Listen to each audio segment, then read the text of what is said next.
Hi అండి, నమస్తే. Welcome back to పులావన్య కిచెన్. మీ లావణ్య అండి. ఈవినింగ్ స్నాక్స్ ఏం చేయాలని ఆలోచిస్తున్నారా? బేకరీ స్టైల్లో ఎగ్ పఫ్ చేసి చూపిస్తానండి. ఇది మీరు మీ ఇంట్లో ఈజీగా చేసుకోవచ్చు. చాలా బాగుంటాయండి. ఒకసారి మీ ఇంట్లో ట్రై చేయండి. ఒక ప్లేట్లోకి నేను 3 కప్పుల మైదా పిండి తీసుకున్నానండి.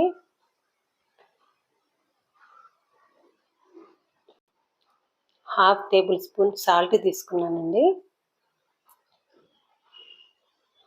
సాల్ట్ తీసుకొని బాగా కలుపుకోండి. ఆ తర్వాత 3 టేబుల్ స్పూన్ బటర్ తీసుకున్నానండి.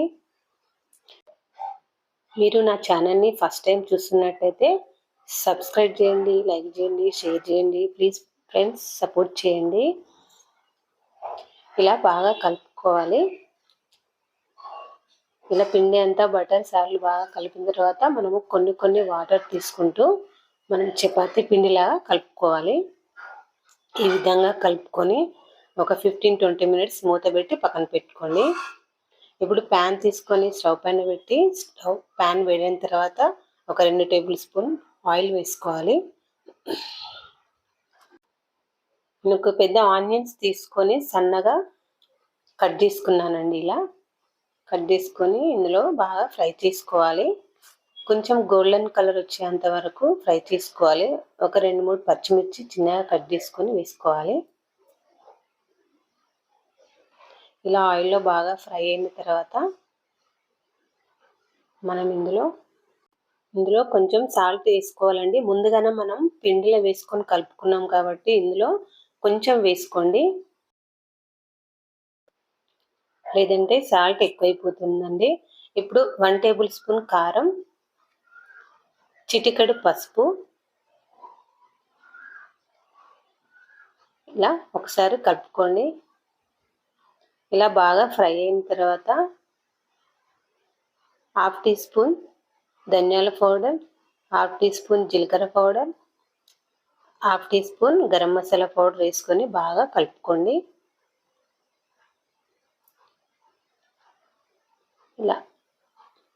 ఇలా కలుపుకున్న తర్వాత కొంచెం కొత్తిమీర వేసుకొని ఇంకా స్టవ్ ఆర్పేయచ్చు. మనం ఒక గిన్నెలో 2-3 టేబుల్ స్పూన్ల బటర్ తీసుకొని ఒక 2 స్పూన్ల మైదా పిండి వేసుకొని ఇలా పేస్ట్ లాగా చేసుకోవాలి. ఇలా పేస్ట్ లాగా కలుపుకోవాలండి. ఈ రకంగా కలుపుకోవాలి. నేను మైదా పిండిని కలిపి పక్కన పెట్టుకున్నాను కదా, అది నేను చపాతీలాగా 4 చపాతీలు చేసి పక్కన పెట్టుకున్నానండి ముందుగానే. చూడండి, ఇప్పుడు ఈ పేస్ట్ని ఇలా చపాతీకి అప్లై చేసుకోవాలి. ఆ తర్వాత దీనిపైన మరొక చపాతీ వేయాలి. చపాతీలు బాగా సన్నగా చేసుకోవాలండి. ఇలా దీనిపైన కూడా బటర్ అప్లై చేయాలి. తర్వాత మళ్ళీ ఒక చపాతీ వేయాలి. చూడండి, ఈ విధంగా నేను 4 తీసుకున్నానండి. 4కి ఇదే ప్రాసెస్లో మళ్ళీ అప్లై చేయాలి. మళ్ళీ దానిపైన నుంచి ఇంకొకటి వేసుకోవాలి. ఒక్కసారి ఇలా చపాతీ కర్రతోటి ఇలా చేసుకోవచ్చు. ఆ తర్వాత మనం స్క్వేర్ షేప్లో ఇలా నైఫ్ తోటి కట్ చేయండి. దీన్ని 4 భాగాలుగా కట్ చేసుకోవాలండి. ఈ విధంగా చూడండి.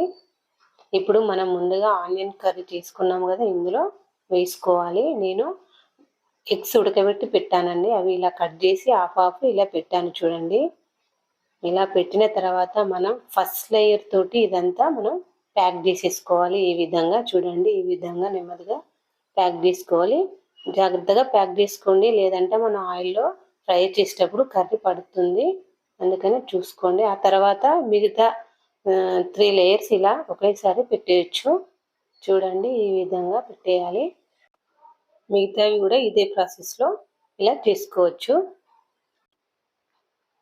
నేను గిన్నెలో ఆయిల్ తీసుకొని ఆయిల్ డీప్ ఫ్రైకి సరిపోయేంత తీసుకున్నానండి. ఆయిల్ వేడైన తర్వాత ఒక్కొక్కటి ఇందులో వేసుకొని బాగా డీప్ ఫ్రై చేసుకోవాలి.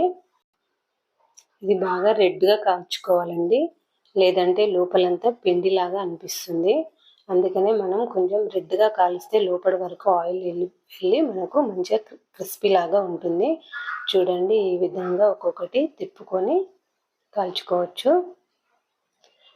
మీ పిల్లలు బేకరీకి వెళ్ళాల్సిన అవసరం లేదండి. మీరు మీ ఇంట్లోనే ఎగ్ పఫ్ ఈ విధంగా తయారు చేసి వేయొచ్చు. ఈ ప్రాసెస్ కూడా త్వరగా అయిపోతుందండి. చాలా సింపుల్గా ఉంటుంది. ఒకసారి మీరు మీ ఇంట్లో ట్రై చేయండి. బేకరీ స్టైల్లో ఎగ్ పఫ్ రెడీ అయిపోయాయండి. మీరు ఒకసారి బేకరీ స్టైల్ ఎగ్ పఫ్ మీ ఇంట్లో ట్రై చేయండి. ట్రై చేసి నాకు కామెంట్ చేయండి ఫ్రెండ్స్, మీకు ఎలా కుదిరాయో. ఇంట్లో మీ పిల్లలు అడిగినప్పుడు మీరు చిటికలో తయారు చేసి ఇచ్చండి. Okay friends, thank you.